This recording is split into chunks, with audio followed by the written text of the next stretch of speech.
Secondaries will actually come at you like a rock. They'll actually hit you like a brick. Hey y'all. So I decided to glam myself up for you guys, jazz it up a little bit, because the clips that you're about to see, I was suffering, I was sad. It was hard to record those videos because I was honestly like really sad, but I said, once you take the exam, or once you do the primaries, or once you submit your secondaries, you kind of forget like how you felt while you were doing it. So this is my second full length, and I got like the same exact score as my first one when I hadn't done like practice problems yet or anything, so I'm just really like bummed out. I don't have money to get a tutor or like anything like that, so we'll see. I really don't know what's happening from here, to be honest. This journey is actually like I've never experienced something like this before. I probably cried like every day this week. This is the week of my exam, by the way, so I'm scared. I'm not scoring where I wanted to be scoring by this point, but the WMC gives us over 1,000 questions in practice material, and I've done it twice. Third-party resources like UWorld, Jack Weston, all of it, done it all. And 2 weeks ago when I took a practice exam, I got a 504. And then I studied for 2 weeks like crazy. That's when I redid all the WMC material. I'm just doing a bunch of questions. I did a next step exam in the middle of that, and I took a practice exam on Sunday, and I got another 504. And when I got the 504 2 weeks ago, I said, okay, like we can only go up from here. So you can imagine getting a 504 again. This exam has really humbled me. Honestly, I just have to remember that this is not by might at all. This whole process, it can't be by my strength alone. It has to be God. This week has been rough, to say the least. The last clip, I was probably crying. And it got worse from there. Like I told you, I got a 504 on that practice exam after getting a 504 on my second WMC practice exam. So that was my third one. And then I just took my fourth one like 2 days ago and got a 501. I cried, I actually cried. And my exam is now tomorrow, so honestly, all I can do is leave it up to God, give everything up to God, because if I know that this is for me and God has shown me that it's for me so many times in so many ways, I just have to have faith that I'm just going to do whatever I need to do to get to where He wants me to be. It's the day of my exam, June 28th. And like last night, I think I slept for 8 hours, but I kept waking up. But I was listening to gospel music, so whenever I'd wake up, I'd fall asleep, like because like the music was giving me peace. But it's today, it's at 12:15, right now it's 10:30, my friend is picking me up at 10:45 to go to the test center, and honestly, God is going to do what He said He's going to do in my life. I'm still nervous. I just hope that I can trust myself, have faith in my 7 months of studying, because it's above me now. It's above me.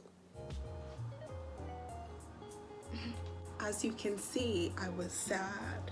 Okay, let me backtrack, because this cycle is kind of weird. The COVID cycle, where everything is like pushed back, things are shortened, everything is all over the place. So basically my exam was initially on May 9th, and then it got pushed.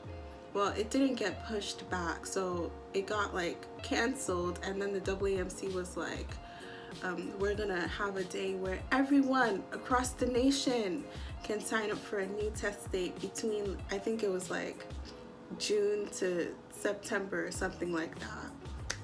So that day in itself was chaos. I think it had to be like a 12-hour window or something like that, where they would open up the portal. So it wasn't like, each different time zone gets a different time to sign up for their exam. No, every student that was applying this cycle whose exam got canceled, or people who wanted the shortened MCAT exam, they all were on the website at the same time, waiting for them to open it up. And as soon as they opened it up, it crashed.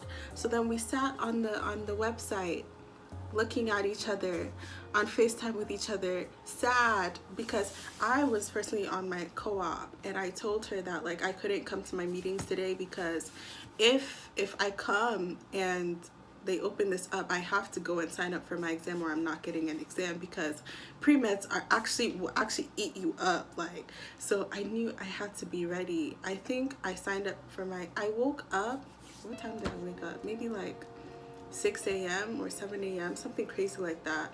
And I signed up for my exam from like 4 to 5 p.m. Like, I signed up for the June 28th exam at 12 p.m. And the way the COVID exams are, there's 3 exams. So one at 6 a.m. or 6:30, I think it's 6, I don't know, 6 a.m. ish, and then 12 p.m. and then 6 p.m. So I was fortunate to get the 12 p.m. one, because you weren't going to catch me at 6 a.m. or 6 p.m. taking a 5-hour exam. And yeah, the exam was also shortened to 5 hours and 45 minutes, which I think really helped me out, because taking the practice exams for 8 hours, 8 hours. And then, I mean, this one was shortened, but it was also funny because we got a lunch break, but it was a 10-hour break like the other breaks. So during my break, I stuffed like 5 fruit snacks in my mouth and ran to the bathroom, because what was I supposed to eat in 10 minutes? And then you have to sign in and sign out. So yeah, I basically didn't eat, but it's okay, because I'm the type of person that I can go a long time without eating, but I don't think that was fair. I will do a separate video on like all my practice exams that I took leading up to the exam. So I'll show you like my spreadsheet, my master's spreadsheet of like my MCAT study tracker, then my secondaries and my primaries and everything. It's all there. Taking the exam, I felt like it was better for me. Everyone, I feel like, felt differently about it. I felt better because it was shorter. Time cut into my car section, which was not good for me. My car score was embarrassing, but it's okay. And then my also psych soc, like, time cut in because my proctor was just not, like, I was raising my hand and she wasn't like caring. So I think like I was 2 to 3 minutes in, which in a shortened exam is scary, but it was okay. Moving past my MCAT exam, while I was studying for the MCAT, I had to submit my primary. Usually you take your MCAT, breathe, sleep, and then do your primary and submit it. For us, and for me, I would do like a few hours a day of MCAT prep because I was also on co-op. So I would wake up 8 a.m. Because I was working from home, do my co-op till 4 p.m. and then I would study till like 8 p.m.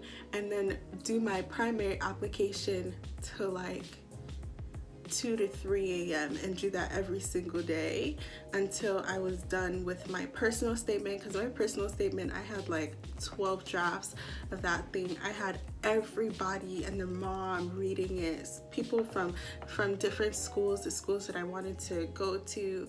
I had doctors reading it. I had other students reading it. Like, I had people that had no idea about the cycle reading it because my grammar is useless.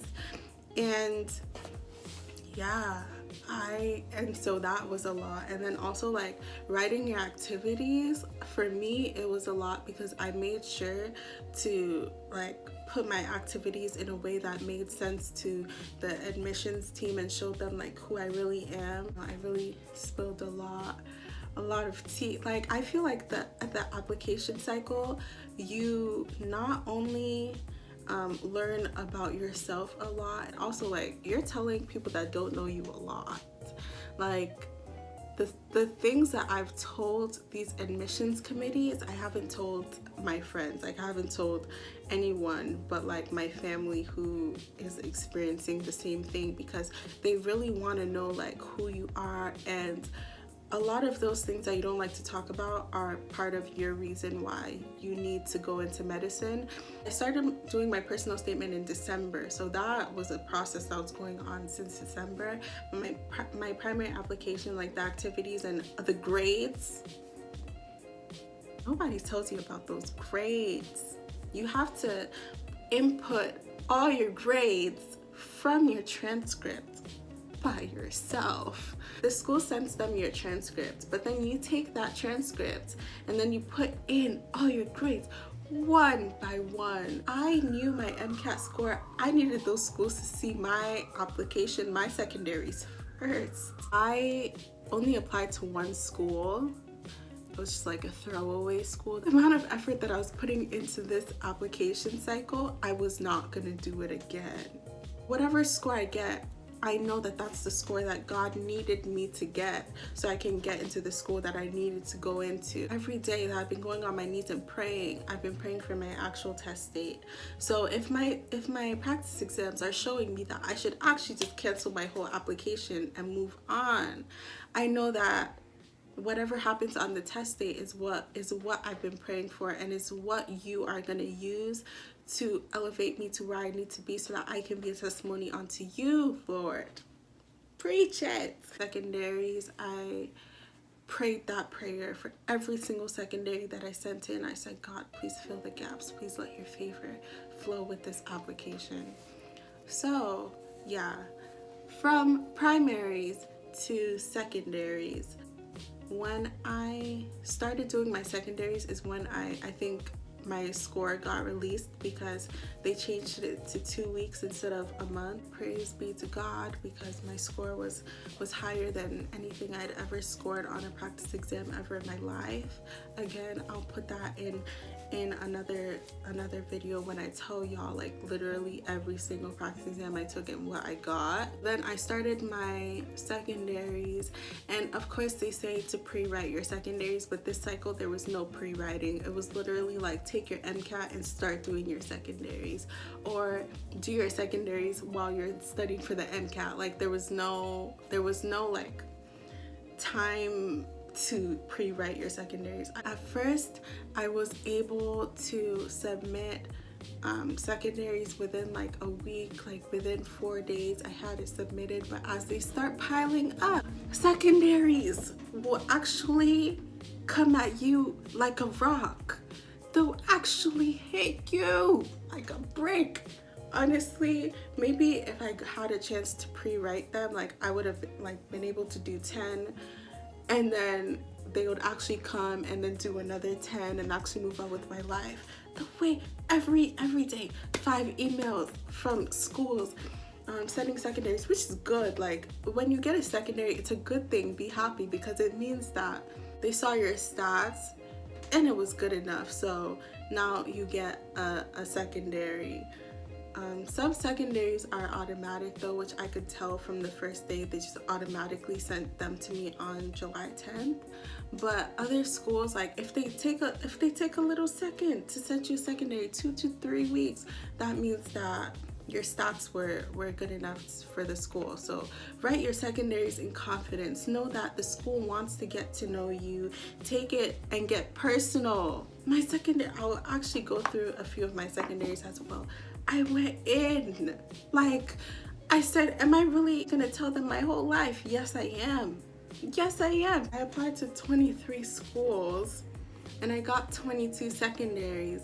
The secondary that I didn't receive was my state school.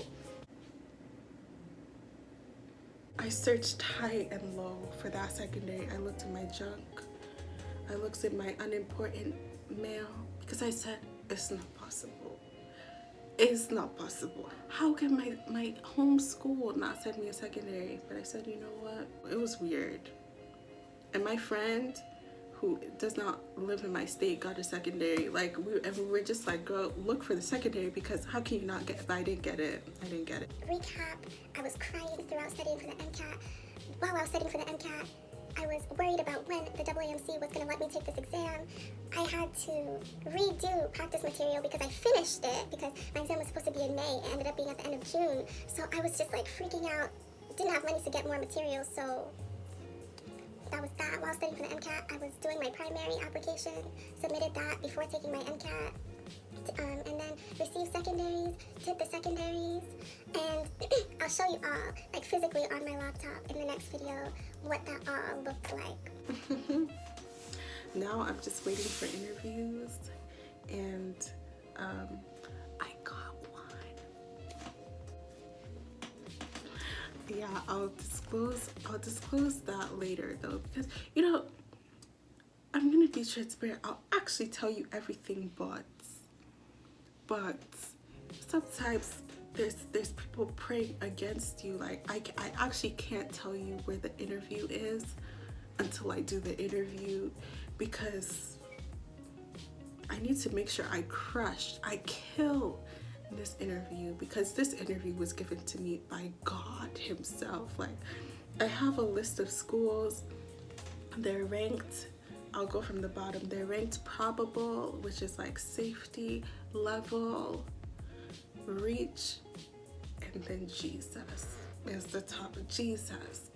And this, I'll just tell you that the interview from this school is one of my Jesus schools. So I need to crush, just pray for me that I crush that interview, and then I'll tell y'all all about it. But yes, so I will see y'all in the next video. Thank you so much for watching. Make sure you like, comment, and subscribe, please. And I'll make sure, I know the last time I made a video was like